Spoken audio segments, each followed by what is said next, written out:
Hi friends, welcome to Ashwini ಏರ್ Kannada YouTube channel. ಹಾಗೆ friends, ಇವತ್ತಿನ ರೆಸಿಪಿ ಬಂದ್ಬಿಟ್ಟು ಡಾಬಾ ಸ್ಟೈಲಲ್ಲಿ ಪನ್ನೀರ್ ಮಸಾಲ ರೆಸಿಪಿನ ಯಾವ ರೀತಿಯಾಗಿ ಮಾಡ್ತಾರೆ ಅಂತ ಬಿಟ್ಟು ತುಂಬ ಕ್ವಿಕ್ಕಾಗಿ ಬೇಗನೆ ಒಂದು 5 ನಿಮಿಷದಲ್ಲಿ ನಿಮಗೆ ತಿಳಿಸ್ಕೊಡ್ತೀನಿ. ಬನ್ನಿ ಫ್ರೆಂಡ್ಸ್, ನಾವು ಡಾಬಾ ಸ್ಟೈಲಲ್ಲೇ ಮಾಡೋಣ, ಯಾವ ರೀತಿಯಾಗಿರುತ್ತೆ ಅಂತ ನೋಡೋಣ ಬನ್ನಿ. ಹಾಗೆ ಫ್ರೆಂಡ್ಸ್, ಇವಾಗ ಒಂದು ಬೌಲ್ ತಗೊಳ್ತಾ ಇದ್ದೀನಿ. ಆ ಬೌಲಿಗೆ ನಾವು ಒಂದು 200 ಗ್ರಾಮ್ ಅಷ್ಟು ಪನ್ನೀರ್ನ ಹಾಕ್ತಾ ಇದ್ದೀನಿ. ಹಾಗೆ ಫ್ರೆಂಡ್ಸ್, ನಿಮಗೆ ಯಾವ ಸೈಜಿಗೆ ಬೇಕೋ ಆ ಸೈಜಿಗೆ ನೀವು ಕಟ್ ಮಾಡ್ಕೋಬೋದು.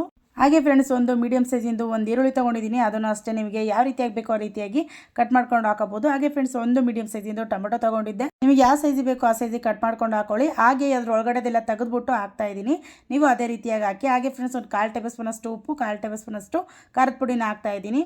ಅದನ್ನು ಈ ರೀತಿಯಾಗಿ ಚೆನ್ನಾಗಿ ಮಿಕ್ಸ್ ಮಾಡ್ಕೊಳ್ತಾ ಇದ್ದೀನಿ. ಆ ರೀತಿಯಾಗಿ ನೀಟಾಗೆಲ್ಲ ಎಗ್ರಿಸ್ತಾ ಇರಬೇಕು.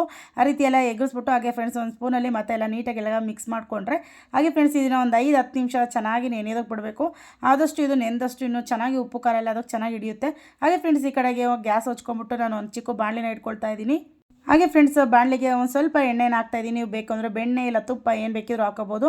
ಹಾಗೆ ಫ್ರೆಂಡ್ಸ್, ಸ್ಪೈಸಸ್ ಎಲ್ಲ ಹಾಕ್ತಾಯಿದ್ದೀನಿ. 1-2 ಏಲಕ್ಕಿ, ಹಾಗೆ ಒಂದು 3-4 ಲವಂಗ, 1-2 ಕಾಳುಮೆಣಸು, ಹಾಗೆ ಚಕ್ಕೆ 1-2 ಪೀಸು, ಹಾಗೆ ಒಂದು ಪಲಾವ್ ಎಲೆ ಹಾಕ್ತಾಯಿದ್ದೀನಿ. ಹಾಗೆ ಫ್ರೆಂಡ್ಸ್, ಚಿಕ್ಕದಾಗಿ ಕಟ್ ಮಾಡ್ಕೊಂಡಿರೋ ಒಂದು ಈರುಳ್ಳಿನೂ ಹಾಕ್ತಾಯಿದ್ದೀನಿ. ಇದನ್ನೆಲ್ಲ ಚೆನ್ನಾಗಿ ಫ್ರೈ ಮಾಡ್ಕೋಬೇಕು. ಹಸಿ ವಾಸನೆ ಎಲ್ಲ ಹೋಗಬೇಕು, ಏಕೆಂದರೆ ಇದು ಮಿಕ್ಸಿ ರುಬ್ಬೋದಕ್ಕೆ ನಾನು ಮಾಡ್ಕೊಳ್ತಾ ಇರೋದು. ಹಾಗೆ ಫ್ರೆಂಡ್ಸ್, ಇದಕ್ಕೆ ನಾನು ಒಂದು ಮೀಡಿಯಮ್ ಸೈಜಿ ನಾವು 3 ಟೊಮೊಟೊ ತೊಗೊಂಡಿದ್ದೀನಿ. ನೀವು ಬೇಕು ಅಂದರೆ ದೊಡ್ಡವಿದ್ರೆ 2 ತೊಗೊಳ್ಳಿ. ಓಕೆ ಫ್ರೆಂಡ್ಸ್, ಇವಾಗ ಟೊಮೊಟೊನ ಹಾಕ್ಬಿಟ್ಟು ಚೆನ್ನಾಗಿ ಫ್ರೈ ಮಾಡ್ಕೊಳ್ತಾ ಇದ್ದೀನಿ. ಆ ಟೊಮೊಟೊ ಎಲ್ಲ ಫುಲ್ಲು ಸಾಫ್ಟ್ ಆಗಬೇಕು. ಆ ರೀತಿಯಾಗಿ ಚೆನ್ನಾಗಿ ಫ್ರೈ ಮಾಡ್ಕೊಳ್ತಾ ಇದ್ದೀನಿ. ಹಾಗೆ ಫ್ರೆಂಡ್ಸ್, ಇದಕ್ಕೆ 1 ಸ್ಪೂನಷ್ಟು ಧನಿಯಾ ಪೌಡರ್ ಹಾಕ್ತಾಯಿದ್ದೀನಿ. 1.5 ಟೇಬಲ್ ಸ್ಪೂನಷ್ಟು ಅಚ್ಕಾರದ ಪುಡಿನ ಹಾಕ್ತಾಯಿದ್ದೀನಿ. ಅದನ್ನು ಹಾಕ್ಬಿಟ್ಟು ಚೆನ್ನಾಗೆಲ್ಲ ಮಿಕ್ಸ್ ಮಾಡ್ಕೊಳ್ತಾ ಇದ್ದೀನಿ. ಹಾಗೆ ಫ್ರೆಂಡ್ಸ್, 1-2 ಪೀಸಷ್ಟು ಶುಂಠಿನ ಹಾಕ್ಕೊಂಡಿದ್ದೆ, ಅದು ಸ್ಕಿಪ್ ಆಗಿದೆ. ಹಾಗೆ ಫ್ರೆಂಡ್ಸ್, ಒಂದು 3 ಬೆಳ್ಳುಳ್ಳಿ ತೊಗೊಂಡಿದ್ದೆ, ಅದನ್ನು ಹಾಕ್ತಾಯಿದ್ದೀನಿ. ಅದನ್ನು ಹಾಕ್ಬಿಟ್ಟು ಚೆನ್ನಾಗೆಲ್ಲ ಮಿಕ್ಸ್ ಮಾಡ್ಕೊಳ್ತಾ ಇದ್ದೀನಿ. ಬೇಕು ಅಂದರೆ ನೀವು ಶುಂಠಿ ಬೆಳ್ಳುಳ್ಳಿ ಪೇಸ್ಟ್ ಆದರೂ ಹಾಕ್ಕೊಂಡು ಈ ರೀತಿಯಾಗಿ ಮಸಾಲೆಗೆ ಮಿಕ್ಸ್ ಮಾಡ್ಕೋಬೋದು. ಹಾಗೆ ಫ್ರೆಂಡ್ಸ್, ನಾವು ರೆಡಿ ಮಾಡ್ಕೊಂಡು ಹಾಕಿದರೆ ಇನ್ನೂ ಸಕ್ಕತ್ತಾಗಿರುತ್ತೆ. ಈ ರೀತಿಯಾಗಿ ಬೆಳ್ಳುಳ್ಳಿ ಎಲ್ಲ ಮಿಕ್ಸ್ ಮಾಡಿ ಚೆನ್ನಾಗಿ ಶುಂಠಿ ಬೆಳ್ಳುಳ್ಳಿ ಎಲ್ಲ ಅದರಲ್ಲಿ ಹುರಿದು ಮಾಡಿದರೆ ಇನ್ನೂ ಸಕ್ಕತ್ತಾಗಿ ಟೇಸ್ಟಿಯಾಗಿ ಬರುತ್ತೆ. ಹಾಗೆ ಫ್ರೆಂಡ್ಸ್, ಇದನ್ನು ಒಂದು 2 ನಿಮಿಷ ಅರ್ಧಕ್ಕೆ ಬಿಟ್ಬಿಟ್ಟು ಇವಾಗ ಮಿಕ್ಸಿ ರುಬ್ಕೊಂಬರೋಣ ಬನ್ನಿ ಫ್ರೆಂಡ್ಸ್. ಹಾಗೆ ಫ್ರೆಂಡ್ಸ್, ಇವಾಗ ಮಿಕ್ಸಿ ರುಬ್ಕೊಂಬಂದಿದ್ದಾಯಿತು. ಅದನ್ನು ತುಂಬ ನೈಸಾಗಿ ಗಂಧ ಥರ ರುಬ್ಕೊಂಬರ್ಬೇಕು.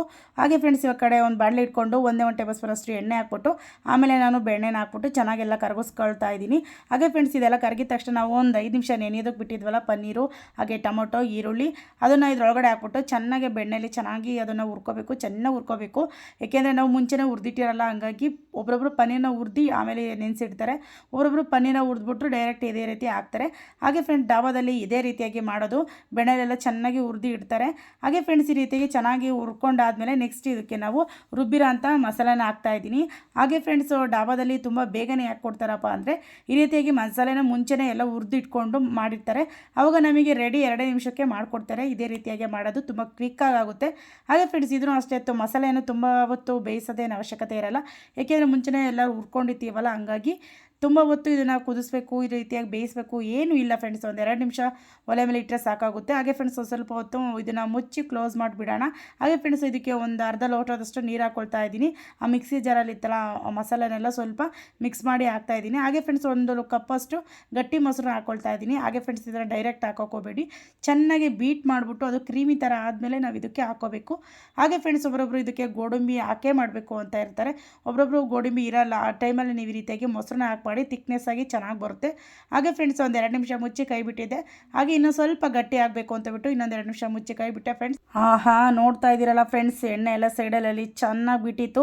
ಹಾಗೆ ಫ್ರೆಂಡ್ಸ್, ಆ ರೀತಿಯಾಗಿ ಎಣ್ಣೆ ಬಿಟ್ಟಾಗಲೇ ಆ ಮಸಾಲೆ ಎಲ್ಲ ಚೆನ್ನಾಗಿ ಬೆಂದಿದೆ ಅಂತ ಅರ್ಥ. ಓಕೆ ಫ್ರೆಂಡ್ಸ್, ಇವಾಗ ರೆಡಿ ಆಗಿದೆ ನಮ್ಮ ಡಾಬಾ ಸ್ಟೈಲಲ್ಲಿ ಪನ್ನೀರ್ ಯಾವ ರೀತಿಯಾಗಿ ಮಾಡೋದು ಅಂತ ನೋಡಿದ್ರಲ್ವಾ. ಹಾಗೆ ಫ್ರೆಂಡ್ಸ್, ಲಾಸ್ಟಲ್ಲಿ ನೀವು ಒಂದು ಅರ್ಧ ಹೋಳಿಗೆ ನಿಂಬೆಹಣ್ಣು ಹಾಕಿ ಹುಳಿನ ಹಾಕಿ. ಹಾಗೆ ಫ್ರೆಂಡ್ಸ್, ನೀವು ಇದಕ್ಕೆ ಬೇಕು ಅಂದರೆ ನೀವು ಸ್ವಲ್ಪ ಲಾಸ್ಟಲ್ಲಿ ಕೊತ್ತಂಬರಿ ಸೊಪ್ಪು ಹಾಕೊಳ್ಳಿ. ಲಾಸ್ಟಲ್ಲಿ ಕೊತ್ತಂಬರಿ ಸೊಪ್ಪು ಹಾಕ್ತಲೇ ಅಡುಗೆ ಫಿನಿಶ್ ಆಗಲ್ಲ. ಹಾಗೆ ಫ್ರೆಂಡ್ಸ್, ಡಾಬಾ ರೀತಿ ಪನ್ನೀರ್ ಮಸಾಲ ರೆಸಿಪಿ ಸೂಪರಾಗಿ ಸಖತ್ತಾಗಿ ರೆಡಿ ಆಗಿದೆ. ಹಾಗೆ ಫ್ರೆಂಡ್ಸ್, ಈ ಕಡೆ ಒಂದು ಬೌಲಿಗೆ ಸರ್ವ್ ಮಾಡ್ಕೊಳ್ಳೋಣ ಬನ್ನಿ.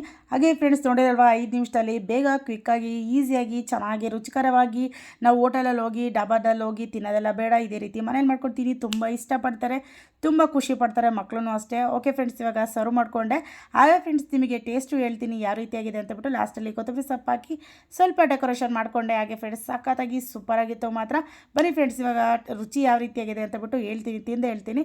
ಓಕೆ ಫ್ರೆಂಡ್ಸ್, ಇವಾಗ ರುಚಿನ ನೋಡ್ತಾ ಇದ್ದೀನಿ ಫ್ರೆಂಡ್ಸ್. ಸ್ಮೆಲ್ ಮಾತ್ರ ಮನೆ ತುಂಬ ಘಮ ಘಮ ಘಮ ಅಂತಿತ್ತು. ಆ ಬೆಣ್ಣೆ ಹಾಕಿರೋ ಸ್ಮೆಲ್ಲು ಸಖತ್ತಾಗಿ ಸೂಪರಾಗಿತ್ತು. ಹಾಗೆ ಫ್ರೆಂಡ್ಸ್ ಚಪಾತಿ ರೆಡಿ ಮಾಡ್ಕೊಂಡಿದ್ದೆ ಮುಂಚೆನೇ. ಹಾಗೆ ಫ್ರೆಂಡ್ಸ್ ಇವಾಗ ಹಚ್ಕೊಂಡು ತಿಂತಾಯಿದ್ದೀನಿ. ಹಾಗೆ ಫ್ರೆಂಡ್ಸ್ ನಿಮಗೆ ಒಂದು ವಿಷಯ ಗೊತ್ತಿಲ್ಲ ಅನ್ಸುತ್ತೆ, ನಾನು ಪನ್ನೀರು ಯಾವತ್ತೂ ತಿಂದಿಲ್ಲ. ಇದೇ ಫಸ್ಟ್ ಟೈಮು ನಾನೇ ನನ್ನ ಕೈಯಾರ ಮಾಡ್ಕೊಂಡು ತಿನ್ನಬೇಕು ಅಂತ ಇತ್ತು ಅನ್ಸುತ್ತೆ. ಅದಕ್ಕೆ ನಾನು ಪನ್ನೀರನ್ನ ತಿಂತಾನೆ ಇರಲಿಲ್ಲ. ತಿಂದಾಗ ನನಗೆ ಇಷ್ಟನೇ ಆಗ್ತಾ ಇರಲಿಲ್ಲ ಒಂದು ಸ್ವಲ್ಪ. ಹಂಗಾಗಿ ಇದೇ ಫಸ್ಟ್ ಟೈಮು ನಾನು ಪನ್ನೀರನ್ನ ಇಷ್ಟಪಟ್ಟು ಒನ್ ಮೋರ್ ಅಂತ ತಿಂದಿದ್ದೆ. ಇದೇ ಫಸ್ಟ್ ಟೈಮು. ಸಖತ್ತಾಗಿ ಸೂಪರಾಗಿ ಮಾಡಿದ್ದೆ ಮಾತ್ರ ನಿಜವಾಗ್ಲೂ ಫ್ರೆಂಡ್ಸ್. ಟ್ರೈ ಮಾಡಿ ನೀವೇ ಕಮೆಂಟ್ ಮಾಡಿ ಹೇಳಿ ಯಾವ ರೀತಿಯಾಗಿ ಬಂದಿತ್ತು ಅಂತ ಬಿಟ್ಟು. ಓಕೆ ಫ್ರೆಂಡ್ಸ್, ನಾನು ಮಾಡಿರೋ ಈ ರೆಸಿಪಿ ವಿಡಿಯೋ ನಿಮ್ಗೆ ಇಷ್ಟ ಆಗಿದ್ರೆ ಪ್ಲೀಸ್ ಲೈಕ್ ಮಾಡಿ, ಶೇರ್ ಮಾಡಿ, ಕಮೆಂಟ್ ಮಾಡಿ, ಸಬ್ಸ್ಕ್ರೈಬ್ ಮಾಡ್ಕೊಳ್ಳೋದು ಮಾತ್ರ ಮರಿಬೇಡಿ ಪ್ಲೀಸ್. ಎಲ್ಲರೂ ಬೇಗ ಸಬ್ಸ್ಕ್ರೈಬ್ ಮಾಡ್ಕೊಂಡು ನನ್ನ ಚಾನಲ್ಗೆ ಸಪೋರ್ಟ್ ಮಾಡಿ. ನೆಕ್ಸ್ಟ್ ವಿಡಿಯೋಗೋಸ್ಕರ ವೆಯ್ಟ್ ಮಾಡ್ತಾಯಿರಿ. ಬಾಯ್.